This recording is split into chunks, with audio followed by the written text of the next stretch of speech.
할렐루야, 지난밤도 편히 주무셨죠? 오늘 이 아침 함께 여러분과 나누기 원하는 말씀은요, 고린도후서 12장 9절 말씀인데요. 내 은혜가 내게 족하도다. 이는 내 능력이 약한 데서 온전하여짐이라. 여러분, 삭개오 잘 아시죠? 성경 속에 삭개오 하면 가장 먼저 떠오르는 어떠한 이미지가 있습니다. 바로 예수님을 보기 위하여 나무에 올라간 사람이 바로 삭개오였는데요. 삭개오의 스토리는 다 아시죠? 예수님을 에워싼 인파로 예수님을 볼 수 없게 되어지자 예수님을 너무나 보고 싶었던 삭개오는 나무에 올라가게 되어집니다. 그렇게 나무에 올라간 삭개오는 예수님의 눈에 들게 되어졌고 예수님은 삭개오의 집을 방문하게 되는 스토리입니다. 겉으로 드러나는 이 이야기에서 한 가지 간과할 수 없는 사실, 성경이 좀 주목하여 이야기하는 사실은 삭개오의 키가 작았다라는 것인데요.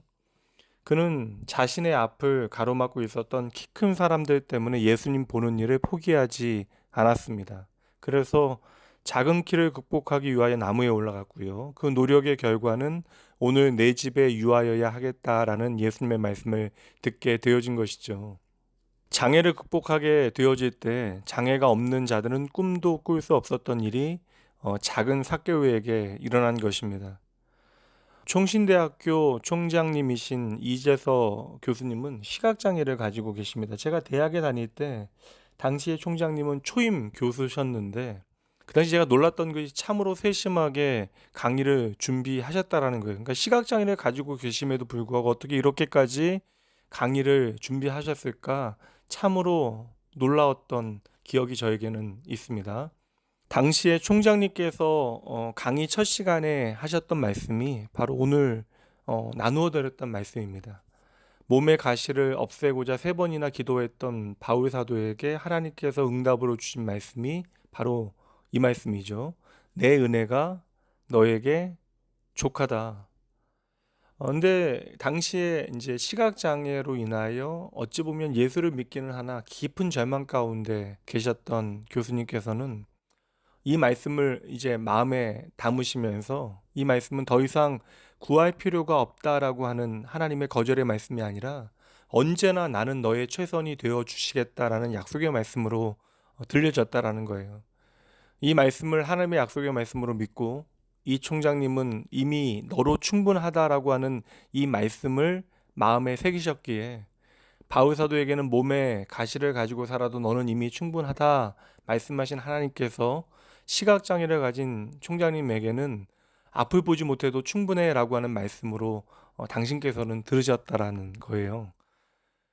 앞을 보지 못하는 사람이 앞을 보는 사람과 경쟁할 필요가 없고요. 앞을 보는 사람처럼 행동할 필요가 없기에 주어진 조건, 그것이 심지어 몸에 가시라 할지라도 그 자리에서 그저 나의 최선을 다하면 된다라는 말씀으로 믿고 그때부터 시각장애라고 하는 인생의 암흑기로부터 구원을 경험하셨다라고 말씀을 나누어 주셨습니다. 제 딸이 유치원에 다닐 때요. 무슨 구경거리라도 있으면 뭐 동물원에 가거나 뭐 놀이동산이라도 가게 되어지면 저는 아이를 목마를 태워 마음껏 그것을 보게 해 주었습니다. 물론 이제는 성인이 되어진 아이를 목말 태울 수는 없어요. 생각해 보면 아이가 어리면 어릴수록 그리고 키가 작으면 작을수록 아빠의 어부바나 목말은 더욱더 쉽게 탈 수 있는 법이죠. 성도 여러분, 오늘 우리가 가진 모든 장애는 더 높이 올라 그리고 더 멀리 볼 수 있는 은혜의 기회가 되어지는 것입니다. 아빠보다 아빠의 목마를 탄 아이가 더 높이 더 멀리 보는 것처럼 말입니다. 저는 이 아침 평생 육체의 가시를 가졌던 바울 사도와 키 작은 삭개오만 보았던 특별한 은혜를 헤아려 봅니다. 어쩌면 여러분, 아니 이 시간 분명하게 여러분들에게 말씀드립니다. 오늘 내가 가진 모든 장애는요, 하나님의 목마를 탈 수 있는 은혜의 경로가 되어질 수 있습니다. 오늘 내가 키가 작아 도무지 할 수 있는 일이 없다 여겨지신다면 옆에 서 계신 하늘 아버지를 믿음으로 바라보셔야 합니다. 키 작은 삭개오가 나무 위에 올라갔듯이 하나님은 저와 여러분을 안아 당신의 목마를 태워 주실 것이에요. 하나님은 지금 이 순간에도 여러 삶의 자리에서 지쳐버린 당신의 자녀들을 어부바해 주십니다. 하나님께서는 저와 여러분을 당신의 크신 어깨에 목말 태워 주시고요. 또 때로는 지친 나를 향하여 내 이름을 부르며 어부바해 주시는 것이죠. 그렇다면 여러분, 지체하지 말고요. 고민하지 말고 하나님의 어깨에 감사함으로 오르시고 또 하나님의 그 넓은 등에 업히시면 되는 것입니다. 얼마나 여러분 좋은 일이에요. 생각만 해도 참으로 행복한 일입니다. 이 시간 잠시 기도하죠. 하나님 아버지, 모든 것이 하나님의 은혜입니다. 이 아침 변함없는 하나님의 말씀을 통하여 내 삶에 하나님이 어떠한 분이신가를 기억하게 하여 주시옵소서. 아버지, 나의 하나님, 나의 감정이나 기분이나 혹은 상황이나 조건에 매이는 것이 아니라 내 삶의 전부 나의 모든 것이 하나님의 은혜의 과정임을 알게 하여 주시옵소서. 오늘 내 삶에 감당 못할 어려움과 장애물이 놓여 있다 할지라도 하나님은 언제나 합력하여 선을 이루시는 분이심을 잊지 않겠습니다. 언제나 나를 부르시는 하나님의 음성 제대로 듣고 지체 말고 하나님 앞으로 나아가게 하시되 아무것도 염려하지 말고 나의 모든 상황을 하나님께 전적으로 맡겨놓게 하시옵소서. 그렇게 하나님의 목말 타고 하나님의 시선에서 세상을 믿음으로 바라보게 하시고 하나님의 넓은 등에서 천국의 평안을 누리게 하시옵소서.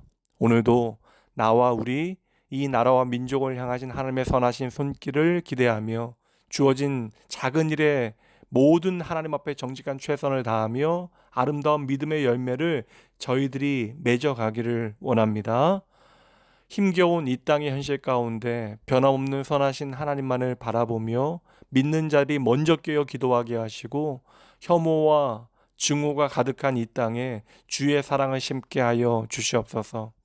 사랑하는 자녀들의 삶에 기대하지 못한 하나님의 선을 오늘도 이루어 가시는 나의 전부 되신 예수님 이름으로 간절히 기도합니다. 아멘.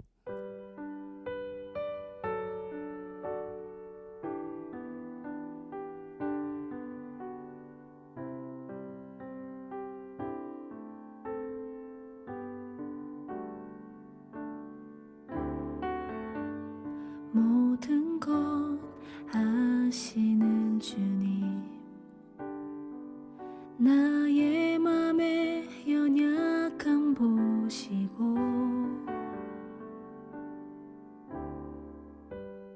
부족한 그 모습대로 주님 마음에 새겨주시네.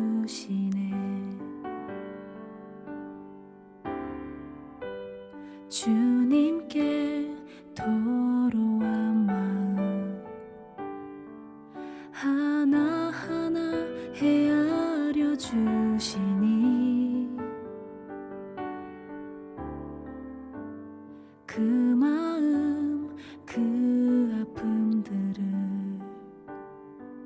주님 손으로 품어주시네. 거친 길 위를 걸어갈 때도 험한 산이 앞을 막아도 빛 되신 주님의 두 손이 나를 붙드네.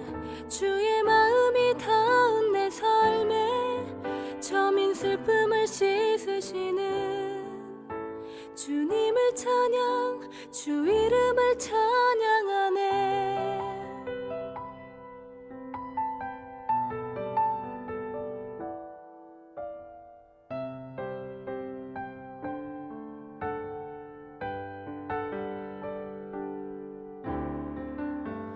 주님께 도로한 마음